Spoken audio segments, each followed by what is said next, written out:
Meus queridos, bom dia a todos, bom dia a todas. Para ser muito honesto com vocês, estou um pouco chateado, não vou mentir. Eu acho que uma matéria como a Grécia Antiga, ela exige um tempo maior do que eu tenho para dar para vocês. Uma profundidade maior. Eu não sei nenhum exagero, gente. Um aluno que não entende o que é a Grécia Antiga, um cidadão, um ser humano que não entende o que é a Grécia Antiga, ele não consegue dialogar com o entendimento do mundo que ele vive. Boa parte dos nossos conceitos, daquilo que a gente acredita como coisas importantes, nasceram, tem a sua semente na Grécia Antiga. Então entender o que é a Grécia Antiga, meus amigos, não é um adereço, não é um luxo, não é uma formalidade para você fazer uma prova, é você fincar os pés no mundo que você vive e falar assim: eu compreendo o mundo que eu vivo. Eu tenho certeza que em algum momento da vida de vocês, vocês já ouviram o termo a Grécia Antiga. Vocês têm aula de filosofia com o professor, é o professor Ari? Sim. Tenho certeza, dou minha cara a tapa, se o professor Ari em algum momento ele não usou a palavra Grécia Antiga. Mas eu preciso dizer uma coisa para vocês, não vou dar minha cara não. Eu preciso dizer uma coisa para vocês. Vocês sabiam que os gregos, eles nunca se chamaram eles mesmos de gregos? Os gregos conheciam aquela região do mundo como Hélade, então eles se chamavam de helenos. A palavra Grécia ou grego foi dado por povos que vieram depois. Vocês conseguem entender o que eu estou falando? A mesma coisa se fala da Mesopotâmia. Os mesopotâmicos jamais falaram assim: mano, você é mesopotâmico, eu também. Eles nunca viram essa palavra na vida. Essas palavras foram dadas tempos depois. A mesma coisa serve, já que o assunto é esse, a Idade Média. As pessoas que viveram na Idade Média nunca disseram assim: olha, nós vivemos na Idade Média. O nome Idade Média foi dado por povos que vieram depois. Tudo bem até aqui? Meus amigos, eu pedi para que vocês fizessem um mapa mental. Eu acho que a primeira informação relevante quando você fala de um povo é saber onde esse povo viveu. O que adianta eu falar o nome de um povo, como esse povo viveu, se eu não te dou a geografia desse povo? Onde foi que esse povo viveu? É como eu falasse assim: gente, eu já comi em tal lugar da hora. Aí eu falo da comida, falo do prato, falo como que era legal o ambiente, aí eu vou embora. Pô, mas ele nem falou onde que era o lugar. Vocês entendem isso? Então, quando vocês forem falar, isso serve para a vida de vocês, seminários, apresentações.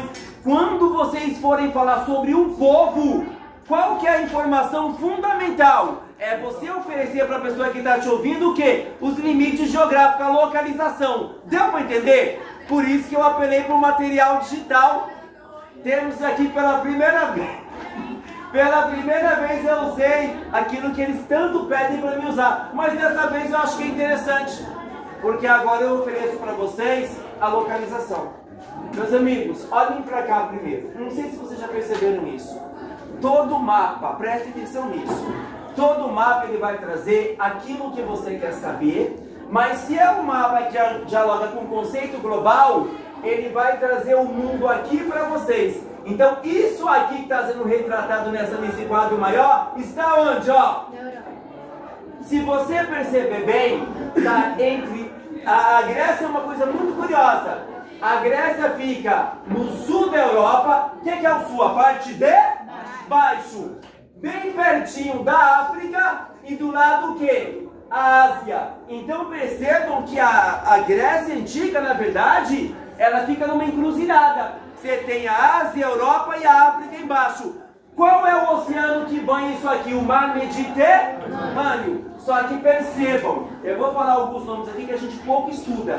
Vocês sabem que o mar Mediterrâneo é tudo isso aqui, né? Só que aqui você vai ter o mar Egeu, aqui você vai ter o mar Jônico. E essa parte aqui é a Itália, isso aqui é a pontinha da bota, que é a Itália. Mas isso aqui é o que a gente vai chamar de quê? De Grécia Antiga. Tudo isso aqui é a Grécia continental. Por que continental? Porque ela está no continente europeu. Mas eu quero que vocês percebam, eu vou explicar depois para vocês.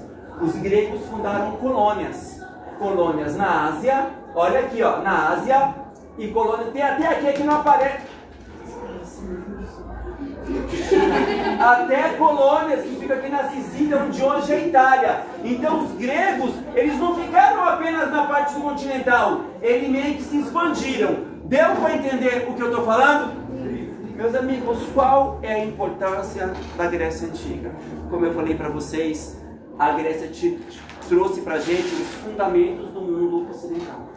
Vários valores que a gente acredita, principalmente do ponto de vista político, filosófico, nasceram na Grécia Antiga. Tudo bem, eles deixaram para a gente um legado cultural imenso. Eu começo falando de toda a filosofia. Meus amigos, vocês têm de filosofia, não tem? Sim. O que é a filosofia? Me permitam aqui falar um pouquinho. A palavra filosofia, ela é a junção de duas palavras, filo e sofia. Sofia quer dizer conhecimento, saber. Sofia quer dizer isso. Quem tem uma Sofia nessa sala? A palavra Sofia também, a palavra Sônia também é derivado disso, tem a ver com coisa de conhecimento. E filo, amante, aquele que é apaixonado. Como algumas pessoas não podem perceber ainda. Bom, mas isso é uma outra questão. Então, o que quer dizer filosofia? O amante do conhecimento. A palavra filosofia quer dizer isso, gente. O que a filosofia tem de tão especial? Vocês têm 13 matérias, não tem? Sim. Vocês já se perguntaram assim, professor, qual que é a matéria mais antiga de todas? Aquela que é a mãe de todas. É a filosofia, gente. É a filosofia. Tá vendo aquela árvore ali fora? É como se a filosofia fosse o tronco maior e os galhos fossem todas as outras matérias. Química, física, matemática. Me permitam explicar para vocês. No mundo antigo, lá na antiguidade, qualquer pessoa que sabia muito, conhecia muito, estudava muito, era chamado de filósofo, o amante do conhecimento. Então é um cara que entendia muito de astronomia, entendia muito de física, muito de química, muito de matemática. Aquele cara tinha uma sabedoria muito grande, correto? Só que à medida que o tempo foi passando, o conhecimento ele foi aumentando. E aí qual é o fenômeno que se deu? O conhecimento aumentou de tal maneira que uma só pessoa não tinha como saber tudo. Começou a nascer o que? As especialidades. A matemática, a química. É onde que a filosofia ela começa a desabrochar em vários outros ramos do saber. Mas o tronco é a filosofia. E o que a filosofia traz de tão interessante, meus amigos? Se você pegar todo o mundo antigo, onde é que as pessoas buscavam explicação para a vida, para a morte, para a solidão, para a dor, para a desgraça? E para as coisas bonitas também. Na religião. Os povos buscavam explicação aonde? Na vontade dos deuses. Por que teve um tsunami? Porque os deuses quiseram. Por que a minha mãe, que eu amo tanto, ela foi embora? Por que ela morreu? Porque os deuses quiseram. Por que veio a doença? Por que chove? Tudo tinha uma explicação divina. Deu para entender? A filosofia, gente, é aquele jeito de pensar que o ser humano ele recusa essas explicações divinas. Ele quer entender as coisas o quê? Racional. Eu quero entender porque chove. Não é porque os deuses quiseram. Tem que ter alguma explicação. E uma explicação que eu tenho que entender. Esse é o pensamento filosófico. Vocês sabem quem são os maiores filósofos do mundo até hoje? Falem, quem são os maiores filósofos do mundo até hoje? Hã? Não. Vocês sabem que Sócrates teve uma história triste, né, cara? Sócrates pagou um preço caríssimo por desafiar esse pensamento da mitologia. Ele teve que tomar um cálice de cicuta. Cicuta era um veneno, gente. Ainda disseram pra ele assim, ó, se você renegar o que você pensa, a gente deixa você viver. Pode vir que eu bebo. Ele bebeu. E ele morreu por isso. Mas ele não foi o maior. Quem são os maiores filósofos que existem até hoje? As crianças, meus amigos. As crianças. As crianças são aquelas que tudo ela pergunta. Mas por quê? Mas por quê? Mas por quê? A criança é aquela que olha para o mundo como se estivesse ainda o quê? Então tudo para a criança é uma novidade. Tudo a criança até irrita, às vezes irrita. E o que acontece com todos nós que somos mais velhos? Nós nos acostumamos com o mundo. A gente para de perguntar, é assim porque é assim mesmo.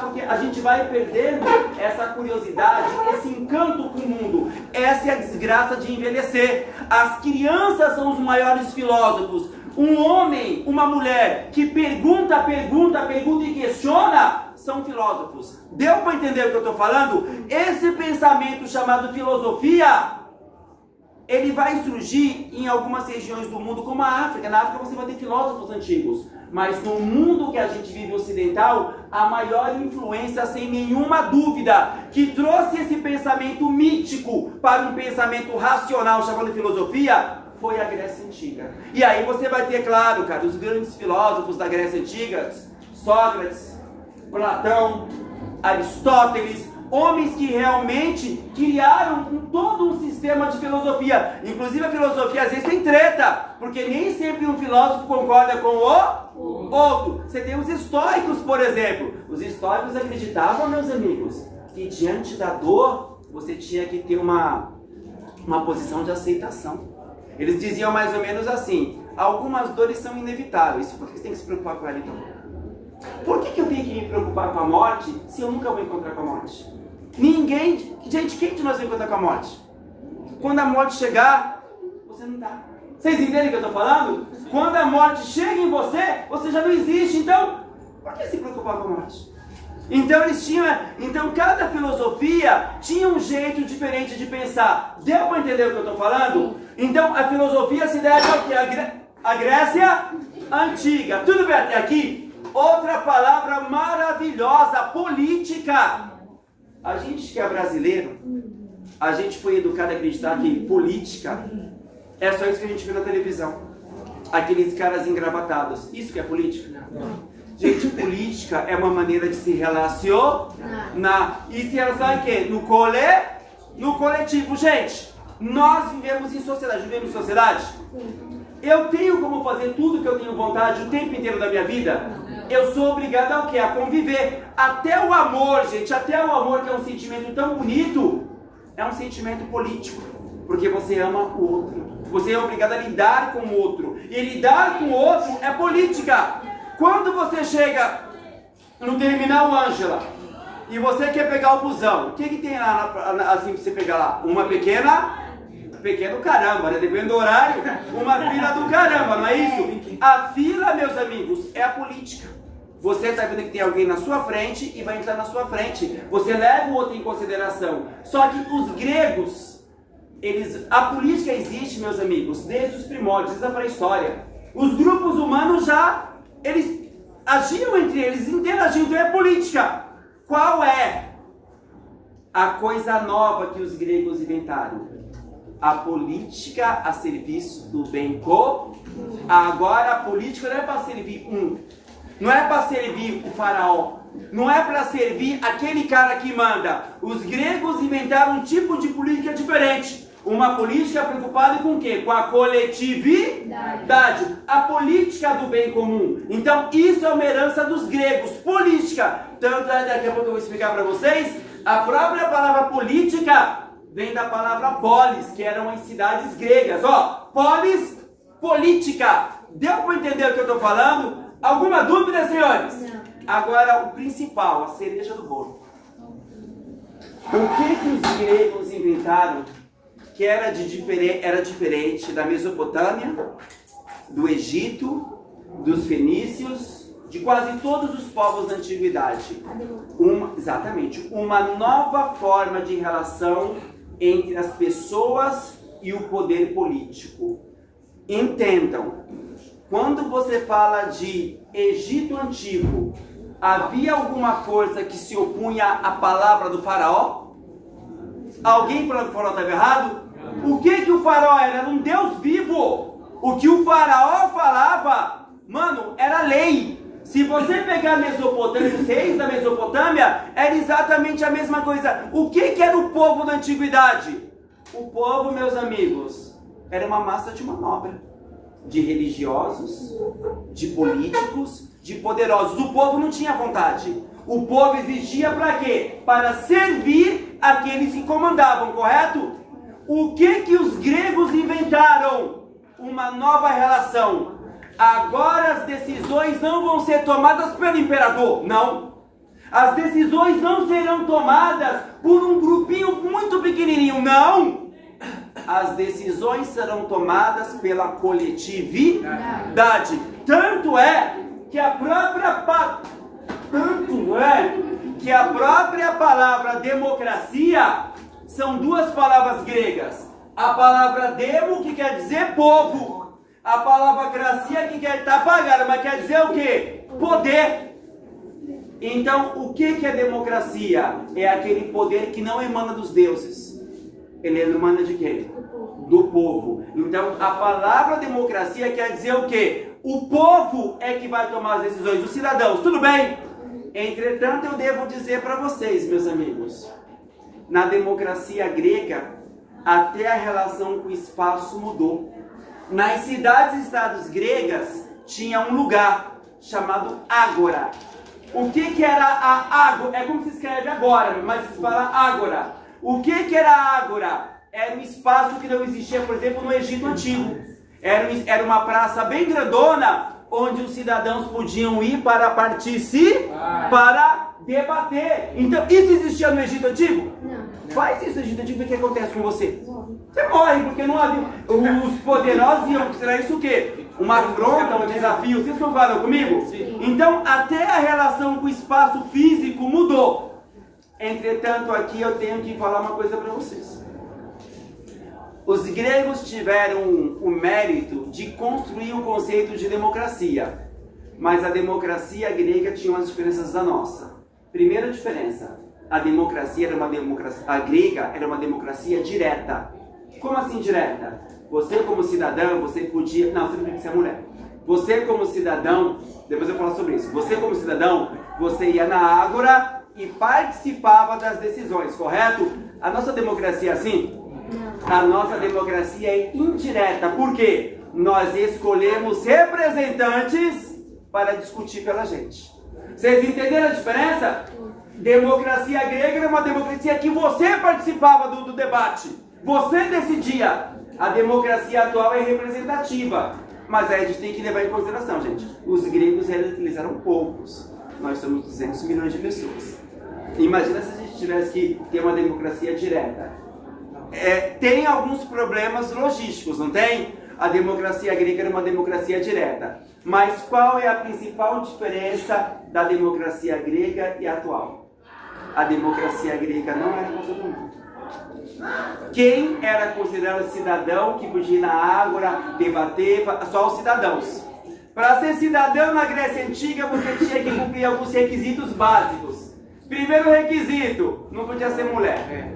Mulher era excluída. Aristóteles, um dos maiores filósofos que existia, ele dizia que uma... Posso falar? Vocês não são criança, né? Pode. Posso falar? Pode. Aristóteles dizia que uma mulher é um homem incompleto, pelo fato de não ter pênis. Desculpa, gente, mas um dos maiores gênios do mundo, ele dizia isso. Uma mulher é um homem incompleto, né? Vocês terem uma noção de como a mulher não podia participar? Vocês sabem que às vezes os gregos entravam em guerra, mas em 4 anos a guerra parava. Eles iam para uma polis, uma cidade chamada Olímpia. E ali eles faziam jogos entre eles. Qual que é o nome do jogo? Jogo de bola. Um corintiano sempre... Deixa eu ver só quem é. Fica à vontade. Fica à vontade. Qual é o nome do jogo, senhores? Vocês sabiam que na Grécia Antiga as mulheres não é que não podiam participar dos jogos, não podia nem olhar para os Jogos Olímpicos. Então era muito machista. Outra coisa importante, mesmo homens que não tinham terras, eles não eram considerados cidadãos. Outra coisa, estrangeiros. Se você não nasceu na Grécia, eles recebiam estrangeiro, chamados metecos. Só que eles não podiam participar da cidadania. Então assim, a democracia grega era importante por quê? Porque ela criou a ideia de democracia, mas não era uma democracia como a nossa. Como é a nossa democracia hoje? A nossa tentativa de democracia? Uma democracia universal. Homem, mulher, preto, branco, não me interessa. Todos têm que fazer jus ao título de cidadão. Deu para entender o que eu estou falando? Gente, se cair na prova assim para vocês, qual a diferença da democracia grega para a atual? A questão da nossa ser indireta, e a deles ser indireta, e a questão que a cidadania deles era muito limitada perto da gente. Deu para entender o que eu estou falando? Sim. Alguma dúvida? Não. Importante que eu diga para vocês. Isso aqui é a Grécia Antiga, não é isso? Isso aqui, tudo isso aqui é a Grécia Antiga, não é? É como o mesmo raciocínio da Mesopotâmia. Presta atenção. Não existia um único povo grego. Ah, professor, mas no meu livro está escrito Grécia Antiga. Não é o único povo. A unidade que tem é uma unidade que é cultural.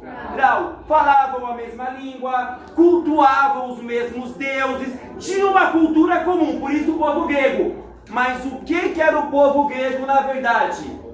Várias cidades diferentes. Eu vou falar umas famosonas aqui. Ó, Esparta, Atenas, a famosérrima Troia, da famosa Guerra de Troia, já ouviram falar? Aí você tem Olímpia, tá aqui, Delos tá aqui, Ática tá aqui, Tebas tá aqui. Então você tem uma aqui que é Corinto, mas eu não tô achando. Então percebam vocês que os gregos eles tinham uma unidade cultural, mas eram povos diferentes. E vou falar uma coisa para você: o pau torava na Grécia Antiga. Tudo bem até aqui? Alguma dúvida sobre o que o professor Edvan está falando? Que nome que eles davam para cada cidade? Cada cidade tinha o seu próprio governo. Deu para entender? Sim. Que nome que eles davam para essa cidade? A polis. O que eram as polis? Eram as cidades e estados gregas. Tudo bem até aqui, senhores? Sim. Até aqui, gente, aula, tá dando para entender o que eu estou falando? Sim. Eu pulei um monte de coisas que seriam importantes serem ditas, mas de maneira muito geral, eu apresentei a Grécia para vocês. Tudo bem até aqui? Detalhe, os gregos, eles eram politeístas. O que é politeísta, gente? E vocês sabem que os gregos, eles inventaram um panteão, um grupo de deuses, que criou-se uma mitologia extremamente bonita. Já ouviram falar dos deuses gregos, né, gente? Sim. Zeus, Atenas, Afrodite, Hades, eles têm, e assim, é importante que eu diga para vocês, durante muito tempo, os gregos também explicavam a realidade através dos deuses. Eles explicavam a morte, por exemplo, por que um exército venceu o outro? Pela vontade de quem? Os deuses interviram naquilo. Deu para entender isso? Além dos deuses, na mitologia grega você tem os semideuses. Porque os deuses gregos eles eram meio safadinhos, né? Os deuses gregos eles tinham filhos, porque não eram deuses, daí saíam os meio Teseu, Hércules, são semideuses, deu para entender? E na Grécia Antiga também você tinha as criaturas, por exemplo, você tinha Medusa, o Minotauro.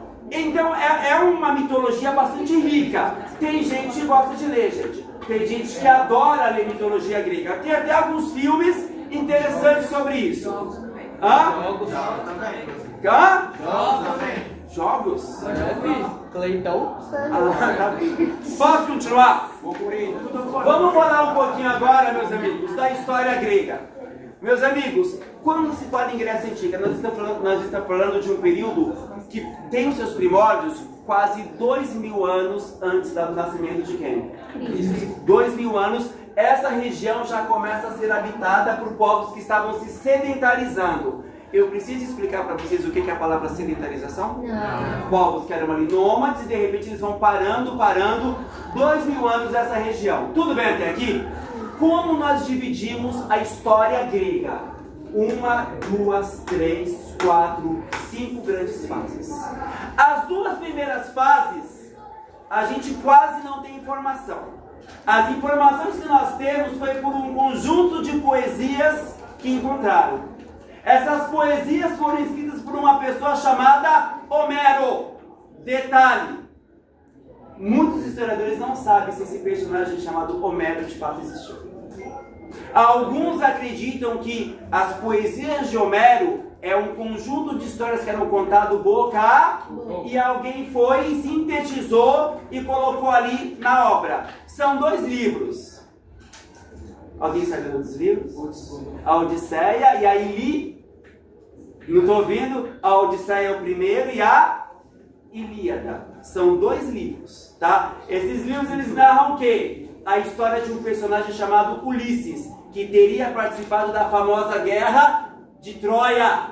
Então era um herói que era ajudado pelos deuses, e aí ele foi para essa guerra, depois ele voltou, o livro conta a guerra e depois conta a volta dele. São livrinhos bem fininhos, é uma maravilha. Então, por que esses livros são importantes? Porque eles narram hábitos. Pode não ser verdadeira a história, porque a história já é cheia de mitologia, mas narra os costumes dos povos gregos. Deu para entender? Primeiro período, pré-homérico. O que é o pré-homérico? É a formação do povo grego. O povo grego, na verdade, gente, ele é uma mescla de vários povos diferentes que vieram lá da Europa. Eólios, dórios, aqueus. Esses povos se uniram e olha que interessante. Eles primeiro vão fazer uma civilização nessa ilha. O nome dessa ilha é a Ilha de Creta. É a civilização cretense. Depois eles vão se espalhar por toda a Grécia Antiga. Deu para entender o que eu estou falando? Haviam 2 civilizações. A civilização minoica e a civilização cretense. Essas civilizações elas acabaram ruindo, por quê? Porque chegou um povo de guerra chamado Dórios. Os caras chegaram arrebentando tudo e aí houve um regresso. Os caras tinham escrita, os caras tinham palácios. E tudo isso foi regredindo, até que nós chegamos ao período homérico. Período homérico, gente, é uma época meio que de decadência. Por quê? A escrita quase deixou de ser usada. Os gregos eram um monte de aldeias. O nome dessa aldeia é Genos. O que é uma aldeia chamada Genos? É uma aldeia em que moram várias pessoas e todas são aparentadas. Quem é que mandava no Genos? Um homem. Acreditava-se que toda essa organização descendia de uma única pessoa, então quem mandava era um homem. Eram aldeias patriarcais. Quando eu digo patriarcal, o que quer dizer isso? Mas hereditário. Hereditário. Quem mandava nos Genos, meus amigos, era a figura masculina. Ele que detinha a autoridade, as terras e tudo. E a gente chamava esse poder de óico. O que é o óico? É a terra, são os animais, é aquilo que pertencia ao homem daquela família. Deu para entender o que eu estou falando? Então, primeiro, aqui você ainda não tem a polis. São fazendas, são aldeias e quem mandava era o homem. Repito, eram aldeias patriarcais. Deu para entender? Vocês sabem, gente, que o chão da Grécia... Alguém já viu fotografia da Grécia aqui nessa sala? Oi? Alguém já viu fotografia da Grécia nessa sala? A Grécia, ao contrário dos outros povos, não era um lugar propício à agricultura. Você até plantava lá oliva para fazer vinho, azeite, mas você não tinha uma agricultura muito forte na Grécia. Alguém pode me dizer o porquê? Porque era Fala alto, filha. Porque a terra não era fértil. A Grécia, gente, já viu aquele negócio branquinho, cheio de casinha? O chão da Grécia é arenoso, é pedregoso, é montanhoso. Você encontra pouquíssima parte da Grécia em que você pode plantar. Só que eles têm uma vantagem. Olha que vantagem imensa. Eles não têm terras férteis, mas eles são banhados por quê? Então eles vão fortalecer o quê? Cadê? O comércio, a navegar. Os gregos, eles não tinham muita terra para plantar, mas eles eram hábeis navegadores e comerciantes. Então, a economia da Grécia Antiga não estava muito baseada na agricultura, mas no quê? No comércio da navegação. Deu para entender o que eu estou falando? Só que o que acontece? A Grécia sempre teve um problema terrível. Pouca terra para muita gente. É exatamente em determinado momento aqui do período homérico que populações começam a sair da Grécia de barco e buscar fundar cidades e outras regiões. Por quê? Porque não tinha terra para todo mundo. Deu para entender o que eu estou falando? Alguma dúvida?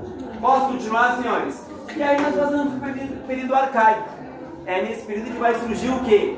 As polis. As cidades gregas elas vão surgir exatamente no período arcaico. Você vai ter o quê? O problema da terra muito forte, várias revoltas inclusive, várias revoltas, e também um processo de quê? Expansão territorial. Por quê? Porque não tinha terra. Tudo bem? E aí nós vamos passar finalmente para o período clássico. Esse é que vocês estudam aqui na história, aqui na escola. O que é o período clássico? É quando nasce a filosofia. É o momento em que a Grécia atinge seu esplendor máximo. Sócrates, Platão, Aristóteles. É quando a filosofia grega encanta o mundo. Deu pra entender? É como se fosse o ápice. Sabe quando você tem aquele time que joga a fase que ele joga melhor? O que você tá falando, cara? Porque ganhou um joguinho, achou que ia ser a seleção brasileira. Caramba, é esse momento, é o auge da cultura grega. Entretanto, aqui eu devo dizer para vocês, não é um período de paz. Por quê? Nesse período clássico você vai ter a principal rivalidade do mundo grego. Pode? Qual é a principal rivalidade? Esparta e Atenas. E aqui eu vou dizer uma coisa para vocês. Eu não ia falar, não vou falar. Vocês sabem que nesse período os gregos tiveram que se unir uma única vez. Sabe por quê?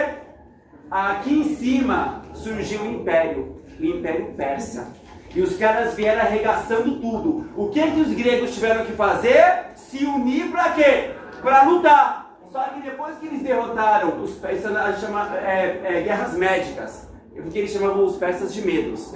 E aí o que acontece? Depois que a guerra dos persas acabou, Atenas meio que tentou dar uma volta em Esparta. Eles criaram um fundo de dinheiro para a guerra, e aí Atenas foi e tentou tomar um pedaço maior. E aí teve uma guerra entre Esparta e Atenas. Deu para entender o que eu estou falando, gente?